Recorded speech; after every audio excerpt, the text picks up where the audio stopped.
Hi everyone, let's crack UPSC CSE Hindi में आप सभी का भरपूर स्वागत है। सीधी बात नो बकवास के आज के एपिसोड में हमारा विषय है सच उगलने वाले टेस्ट या झूठ पकड़ने वाले टेस्ट। ये टेस्ट क्या होते हैं? तो इस वीडियो के 3 पहलू हैं। पहला, ये टेस्ट क्या होते हैं, वर्तमान में दुनिया भर में ये कितने प्रकार के हैं, और तीसरा, माननीय सुप्रीम कोर्ट या संविधान इस विषय में क्या कहता है।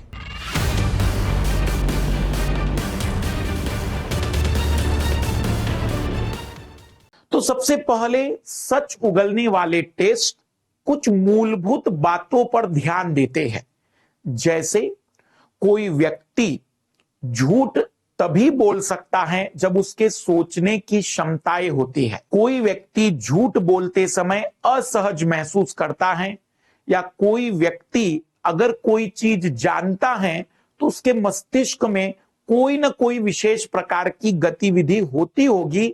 ऐसे कुछ मूलभूत सिद्धांतों के आधार पर हम व्यक्ति के द्वारा बताई गई बातों के सच और झूठ का डिसीजन लेते हैं। ये कोई भी टेस्ट 100% सत्य हो, आज तक ऐसा कोई दावा नहीं किया गया, पर माना जाता है कि अधिकतर केस में इससे हिंट मिल जाती है, इससे पुलिस को मदद मिल जाती है कि उस अपराध में व्यक्ति का कोई कनेक्शन है या नहीं। अब दूसरे पहलू पर आते हैं, कितने प्रकार के टेस्ट होते हैं। तो अभी दुनिया भर में यह सच उगलने वाले टेस्ट 3 प्रकार के हैं। पहला कहलाता है नार्को टेस्ट, दूसरा होता है पॉलीग्राफ टेस्ट या लाई डिटेक्टिंग टेस्ट, और तीसरा होता है ब्रेन मैपिंग या ब्रेन फिंगरप्रिंटिंग टेस्ट। ये 3 प्रकार के परीक्षण चर्चा में हैं। आइए संक्षिप्त में तीनों को समझते हैं। पहला होता है नार्को टेस्ट। नार्को टेस्ट में व्यक्ति को एक इंजेक्शन के माध्यम से सोडियम पेंटाथॉल या सोडियम एमाइटल दिया जाता है। साधारणतः सोडियम पेंटाथॉल का एक इंजेक्शन दिया जाता है। इस इंजेक्शन के बाद व्यक्ति अर्धमूर्छित अवस्था में चला जाता है। अर्धमूर्छित मतलब गहरी नींद में चला जाता है। अब इसको थोड़ा समझिएगा। गहरी नींद का मतलब है कि व्यक्ति बेहोश नहीं है, पर वो जगा हुआ भी नहीं है, वो नींद से भी गहरी नींद, जैसे सुबह के समय कभी कभी पुनः एक बार आंख लग जाए तो जो गहरी नींद आती है, जब व्यक्ति बहुत थका हो तो वो जो गहरी नींद आती है, ऐसी गहरी नींद में चला जाता है। अब उस व्यक्ति से प्रश्न पूछे जाते हैं डॉक्टर के द्वारा, जो कि डॉक्टर को पुलिस ने दिए होंगे, और पूरी तरह से वकील की देखरेख में सारी बातें होती है। तो डॉक्टर जब उससे सवाल जवाब पूछता है तो वो जो भी उत्तर देगा वो सही माना जाता है। क्यों?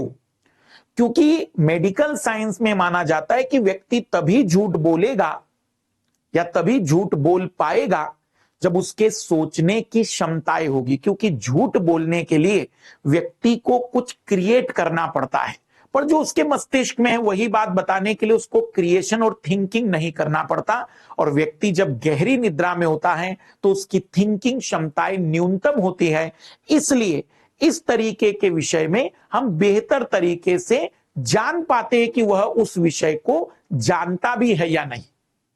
इसे आप लोग, एक मूवी है शायद तलवार दंपत्ति पर बनी हुई, उसे अगर देखेंगे तो प्रैक्टिकली बिल्कुल बना दिखाया गया है कि कैसे नार्को टेस्ट होता है।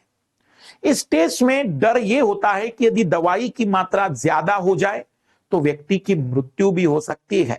दवाई की मात्रा व्यक्ति की आयु, उसकी स्वास्थ्य संबंधी कैसी स्थिति है, या फिर हम कह सकते हैं कि अन्य कई कारकों पर भी निर्भर करती है, उसका बॉडी वेट, हाइट। तो नार्को टेस्ट में हम ये मान के चलते हैं कि व्यक्ति के सोचने की क्षमताएं गहरी नींद के समय न्यूनतम होती है। जैसे मैं आपको इसको प्रैक्टिकली बताऊं, कभी मान लीजिए आप गहरी नींद में हैं और पिताजी ने आपसे पूछ लिया कि गाड़ी की चाबी कहां रखी है, तो आप जहां पर होती होगी वहां पर बोल देते हैं। सुबह या फिर बाद में उठने के बाद आपको पूछा जाता है तो आप कहते हैं मुझे नहीं पता, कि उन्होंने क्या पूछा था, वो एक गहरी नींद की स्थिति है।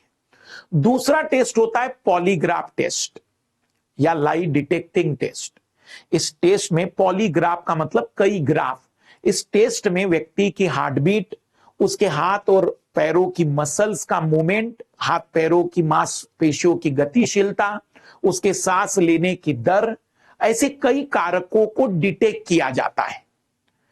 इसमें कोई इंजेक्शन नहीं दिया जाता, इन सभी अंगों को एक विशेष प्रकार के यंत्र से जोड़ दिया जाता है ताकि परिवर्तनों को मेजर कर सके। इसमें वैज्ञानिक ये बात मानते हैं कि जब कोई व्यक्ति झूठ बोलता है तो वो ज्यादा असहज होता है, कठिनाई महसूस करता है, तो उसके हार्ट बीट, रेस्पिरेशन की रेट और उसके एक प्रकार से मांसपेशियों की गति में परिवर्तन आ जाता है। लेकिन इसका तोड़ यह है कि भाई जब कोई व्यक्ति पहली बार, दूसरी बार झूठ बोलता है तो यह सच में असहज होता है, लेकिन जो प्रतिदिन झूठ बोलते हैं उनको तो कोई दिक्कत ही नहीं होती है, वो तो आदत बन जाती है। इसलिए इस टेस्ट की सटीकता पर हमेशा ही संशय रहता है। आप यदि देखेंगे तो कई सारे जो विज्ञापन आते हैं उसमें व्यक्ति विज्ञापन जब कर रहा है, नाटक जब कर रहा है, एक्टिंग जब कर रहा है, तो वो भी जानता है कि सब झूठ है, लेकिन उसकी एक्टिंग इतनी बेहतर हो जाती है कि वो उसको दर्शकों को सच के रूप में यकीन दिला देता है। तो इसके परिणाम उतने बेहतर नहीं होते, इसलिए इसे जनरली प्रेफर नहीं किया जाता। तीसरा होता है ब्रेन मैपिंग या ब्रेन फिंगरप्रिंटिंग। इसमें हम ये मान के चलते कि यदि व्यक्ति का किसी पर्टिकुलर घटना या अपराध से संबंध है तो उसके मस्तिष्क में जब उस घटना या अपराध की शब्दावली पुनः जाएगी, जैसे सुनाया जाएगा, उसको एक कंप्यूटर से उसके मस्तिष्क पर सेंसर लगा दिए जाते हैं और उस सेंसर का कनेक्शन एक कंप्यूटर से होता है। अब उस व्यक्ति को उस अपराध या घटना की शब्दावली, शब्दों को रखा जाता है। हमारे दिमाग में P300 नाम से एक वेव उत्पन्न होती है EEG में। जैसे एक हार्ट का ECG होता है, वैसे दिमाग का EEG होता है। कमेंट्स करके फुल फॉर्म बताइएगा, देखेंगे कितने लोगों ने सुना है। तो इस EEG में यदि P300 नाम की कोई तरंग उत्पन्न हो जाए तो हम ये मानते हैं कि वो व्यक्ति उस घटना या उस अपराध की शब्दावली को जानता है, मतलब उसका उस घटना से कोई ना कोई संबंध है।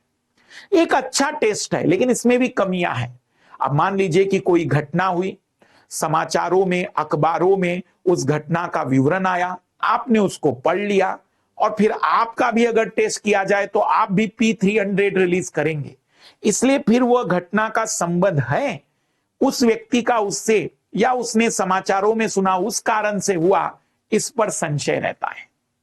अब अंतिम पड़ाव पर आते हैं। हमारे देश के संविधान में आर्टिकल 20(3) में स्पष्ट लिखा हुआ है कि किसी भी व्यक्ति को स्वयं के खिलाफ गवाही देने के लिए बाध्य नहीं किया जा सकता। इसलिए सच उगलने वाले टेस्ट आतंकवादी पर करने हो या किसी पर भी, व्यक्ति की परमिशन जरूरी होती है। कुछ मामलों में छूट की बात चल रही है, लेकिन अभी माननीय सुप्रीम कोर्ट ने 2010 में स्पष्ट कर दिया है कि बगैर उस व्यक्ति की सहमति के आप ऐसे टेस्ट नहीं करा सकते। आप कहेंगे सर वो सहमति क्यों देगा? अगर उसे लगता है कि वो निर्दोष है तो गारंटेड सहमति देता है, क्योंकि वह इससे अपने आप को निर्दोष साबित भी कर सकता है।